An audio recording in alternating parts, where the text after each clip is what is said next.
Hello friends, welcome to Soumya academy. कैसे हैं आप सब? I hope all of you are good और आप अपनी एग्ज़ाम की प्रिपरेशन भी कर रहे होंगे। ज़ोरों शोरों से तैयारियां चल रही होंगी एग्ज़ाम्स की। तो अब उसी एग्ज़ाम सीरीज़ में ही हम आगे कंटिन्यू करते हैं। आज हम कुछ क्वेश्चंस मनी एंड बैंकिंग के देखेंगे, जिसमें फ़र्स्ट क्वेश्चन है, money is what money does, who said this. मुद्रा वह है जो मुद्रा का कार्य करे, यह किसने कहा? तो ये किसका कथन है? ये हमारा है ऑप्शन नंबर ए जो है वॉकर, यानी वॉकर ने ही कहा है मुद्रा वह है वो जो मुद्रा का कार्य करे। Money is what money does, और ये आपका यूपी टीजीटी 2016 का आया हुआ क्वेश्चन है। चलते हैं नेक्स्ट क्वेश्चन की तरफ। Bad money drives good money out of circulation, the propounder of this statement was. बुरी मुद्रा अच्छी मुद्रा को चलन से बाहर कर देती है, इस नियम के प्रतिपादक थे। तो कौन थे प्रतिपादक इस नियम के? पहला ऑप्शन है आपका जेएम कीन्स, उसके बाद है थॉमस ग्रेशम, उसके बाद है सैमुअलसन, उसके बाद है क्राउथर। तो इस नियम के आपके क्या हैं प्रोपाउंडर, कौन है? ये आपके हैं option number B Thomas Gresham. यानी बुरी मुद्रा अच्छी मुद्रा को चलन से बाहर कर देती है, इस नियम के प्रतिपादक हैं option number B Thomas Gresham. ये भी क्वेश्चन आपका यूपी टीजीटी 2016 का क्वेश्चन है। तो इस नियम की विशेषता के बारे में थोड़ा जान लेते हैं। यह नियम मनुष्य के स्वभाव पर आधारित होता है।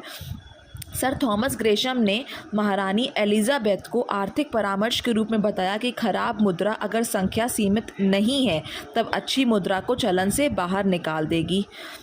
और इसकी विशेषता ये है कि यह नियम मनुष्य के स्वभाव पर आधारित है, जब प्रचलित मुद्राओं के अधिकृत एवं बाजार मूल्य में अंतर होता है।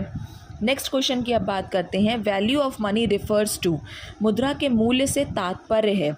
क्या तात्पर्य है मुद्रा के मूल्य से? यहाँ पर जो आपका ऑप्शन नंबर बी दिया है, general purchasing power of money, यानी मुद्रा की सामान्य क्रय शक्ति से, यही आपका मुद्रा के मूल्य से तात्पर्य रखती है। ये भी क्वेश्चन आपका यूपी टीजीटी 2016 का आया हुआ क्वेश्चन है। Next question, nearness of near money depends on, निकट धन की निकटता इस पर आधारित है। किस पर आधारित है? आपका ऑप्शन नंबर डी जो है तरलता, यानी लिक्विडिटी पर आपकी निकट मनी यानी निकट धन की निकटता पर आधारित क्या है? Option number D liquidity. ये भी आपका यूपी टीजीटी 2016 का क्वेश्चन आया हुआ है। ये जितने भी क्वेश्चन आपके आए हुए हैं ये किसी ना किसी ईयर में क्वेश्चन आए हुए हैं, वही क्वेश्चंस मैं आपको करवाती हूँ। इसके पहले हम लोगों ने इकोनॉमिक्स किया है जो कि आपने देखा होगा, और उसके एक और हम लोगों ने सब्जेक्ट लिया था, वो था आपका मैनेजमेंट, वो भी आपने क्वेश्चंस उसके देखे होंगे। इसी सीरीज़ में हम कुछ और क्वेश्चंस भी डे टू डे करते रहेंगे, जिसमें अलग अलग सब्जेक्ट्स होंगे जो भी हमारे कॉमर्स के, उससे रिलेटेड क्वेश्चंस हम उसमें करते रहेंगे। Next question, according to traditional approach of money in normal sense includes, यानी साधारण तौर पर धन के परंपरागत दृष्टिकोण के अनुसार इसमें क्या शामिल है? तो इसमें क्या शामिल है? ऑप्शन नंबर एक करेंसी यानी मुद्रा, उसके बाद currency and demand deposits, currency and bank deposits, उसके बाद ऑल लिक्विड एसेट्स। तो इसमें आपका option number B currency and demand deposits, क्योंकि क्या पूछ रहा है आपका परंपरागत दृष्टिकोण के हिसाब से। तो ट्रेडिशनल अप्रोच में करेंसी एंड डिमांड डिपॉजिट्स आपका क्या हो जाएगा? करेक्ट आंसर हो जाएगा। Next question, which one of the following is not a part of organised money market, इनमें से कौन सा संगठित मुद्रा बाजार का अंग नहीं है? तो कौन सा नहीं है? हम सभी यहाँ पर जानते हैं कि ऑप्शन नंबर सी जो है इंडिजिनस बैंकर्स यानी देशी बैंकर, ये आपका क्या है? संगठित मुद्रा बाजार का अंग इसको नहीं माना जाता है। ये भी क्वेश्चन आपका यूपी टीजीटी 2016 का क्वेश्चन है। Next, which of the following is not a function of money, इनमें से कौन सा मुद्रा का कार्य नहीं है? तो मीडियम ऑफ एक्सचेंज यानी विनिमय का माध्यम, ये कार्य है। नेक्स्ट, स्टोरेज ऑफ वैल्यू, ये भी है। उसके बाद यूनिट ऑफ मेजरमेंट, ये भी है। और लेकिन option number C stabilisation of prices यानी कीमतों का स्थिरीकरण, ये मुद्रा का कार्य नहीं है। यही ऑप्शन यहाँ पर आपका करेक्ट हो जाएगा। Next, the relationship between value of money and general price level is, यानी मुद्रा के मूल्य और सामान्य मूल्य स्तर के मध्य संबंध होता है। कैसा संबंध होता है? यहाँ आपका ऑप्शन नंबर बी इन्वर्स यानी प्रतिकूल संबंध होता है। यानी यदि 10 रुपये में 2 वस्तुएं मिलें और महंगाई स्तर बढ़ जाने की वजह से अब 10 रुपये में 2 वस्तुएं नहीं खरीदी जा सकती, जो यह बताता है कि मूल्य बढ़ने की वजह से 10 रुपये की कीमत में कमी आ जाएगी।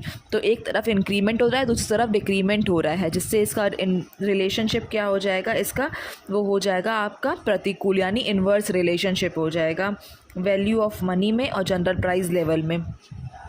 Next question, which one of the following is not a social level of the money. निम्न में से कौन सी मुद्रा की सामाजिक बुराई नहीं है या उसको नहीं माना जाता है।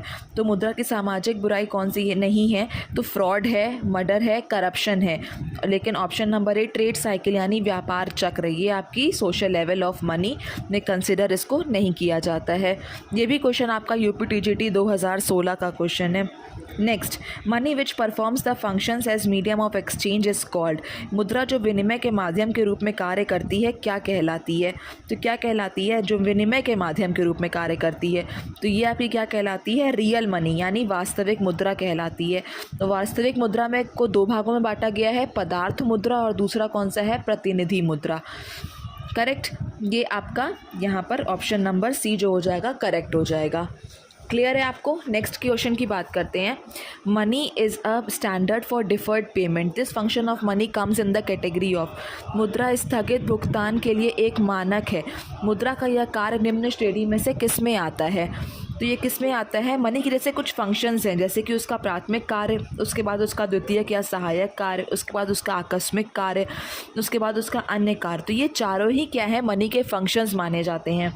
इन चारों फंक्शंस में आपको पूछ रहा है स्टैंडर्ड फॉर डिफर्ड पेमेंट यानी स्थगित भुगतान के लिए एक मानक। तो ये आपका कौन सा फंक्शन आएगा, ये आपका मनी का सेकेंडरी फंक्शन आएगा यानी माध्यमिक कार्य आ जाएगा। और प्राथमिक फंक्शन में कौन सा आता है, प्राथमिक कार्य होता है विनिमय का माध्यम और मूल्य का मापक। यानी विनिमय का माध्यम यानी मीडियम ऑफ एक्सचेंज और स्टोरेज कह रही हूँ मैं, वो यूनिट ऑफ मेजरमेंट। ये आपका क्या हो जाएगा, आपका प्राइमरी फंक्शन हो जाएगा। और यहाँ पर आपको option number B secondary function जो होगा करेक्ट होगा।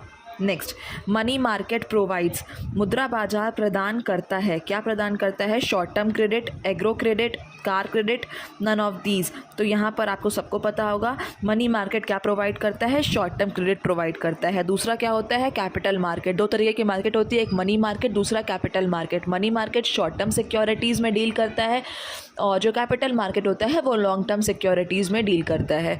यहाँ पर आपके कुछ क्वेश्चंस मनी और बैंकिंग के ख़त्म होते हैं। इसके बाद हम नेक्स्ट क्लास में मिलेंगे अपने कुछ और क्वेश्चंस के साथ। तब तक के लिए आप अपने वीडियो को ध्यान से देखिए और जो आपने वीडियो नहीं देखा है उसको भी ध्यान से देखिए, क्योंकि आपके ये वाले सारे क्वेश्चंस एग्जाम्स में रिपीटेड क्वेश्चन है। और प्लीज़ इस इन्फॉर्मेशन को आप किसी के साथ शेयर कीजिए, बिकॉज कहीं ना कहीं इसको किसी न किसी को इस इन्फॉर्मेशन की ज़रूरत हो सकती है। तब तक के लिए take care, bye bye, and हाँ please like, share and subscribe my video. Okay, bye bye.